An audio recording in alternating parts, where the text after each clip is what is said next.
Welcome to Numerix Video Blog. I'm your host, Jim Jockle. Today joining us is Slavik Rakowitz, President and CTO of TPG Software. Slavik, how are you? I'm good. How are you guys? Very good, and thank you so much for joining us today. Recently, earlier in September, the Office of the Comptroller of the Currency set forth additional guidelines to assist banks in meeting due diligence requirements for assessing credit risk within portfolio investments. One of the questions I really just want to start with you, Slavik, is how are institutions adapting and changing to meet these compliance mandates, and especially around the accounting side, but also in terms of the risk management of derivatives within their portfolio under these guidelines?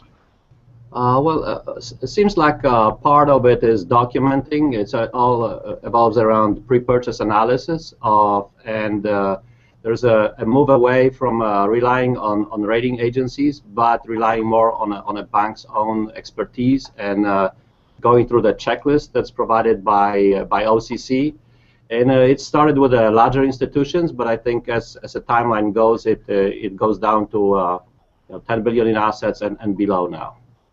And you talk about lack of reliance on rating agencies. Is that, as it relates to ratings, embedded in terms of investment guidelines? Is that use of standard ratings in terms of assessment of probability of default and taking that credit risk analysis in-house? How would you define lack of reliance?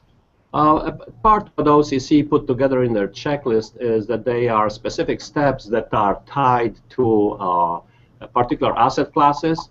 So, for example, for municipal bonds or corporates, there is a lot more emphasis on creditworthiness of a particular institution, issuer, or municipality, as far as their financials. How sound are their financials? How sound is their income and revenue or tax basis? When you move to structured products, MBS, CMOs, it goes down to what's the structure of the product, what's the impact of prepay on particular tranche. There's some creditworthiness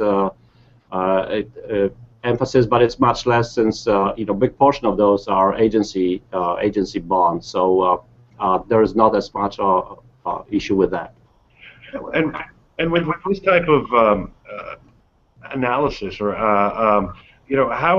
how are systems evolving for to handle that kind of capability? If I'm thinking structured products, I'm thinking, drilling down into prepayment models. If I'm looking at, fundamental credit analysis, I'm thinking just more wider tools to have a better perspective of probability of default, or even looking at market-based indicators like CDS where available. How is technology helping the evolution for these firms that perhaps did over-rely on ratings? I think there's a better mathematical toolkits out there in the marketplace. Also, a variety of data vendors that specialize in particular data subsets. There's also a Trace where you can compare comparable transactions. And part of it is documenting it, and part of it is actual analytics. So traditional analytical systems, I think like Bloomberg or Yieldbook or Bond Edge might take a big part of it, but there's a lots of issuer information that's simply not available. And I think that's the direction is for a particular institution to really rely on their own expertise on evaluating those particular issuers or counterparties, if you will. And arguably, one could say clearly, kind of the days of straight line accounting for portfolios are gone, with requirements around pre-trade analytics and the accounting formulas, including monthly cash flows and amortization methods. Can you elaborate on how institutions can become a little bit more in sync with the economic side of trade? So what we see is that the same cash flows that are used to evaluate a potential security or performance are used now to drive accounting, and so you have a kind of convergence of economic value of the bond with actual accounting, how it's going to be done, and for all mortgage-backed, pass-through CMOs, asset backs, For those instruments, of course, cash flows change every month, so it requires evaluation, and there's a bit of a move into stressing cash flows on due to the potentially interest rates rising or whatnot, and prepayments changing due to the regulation or just the marketplace. And we are happy for that, obviously. And I think it's going to be better for all institutions, and it will be easier to audit as well. But that's the move that we change, and we make provisions to comply with that.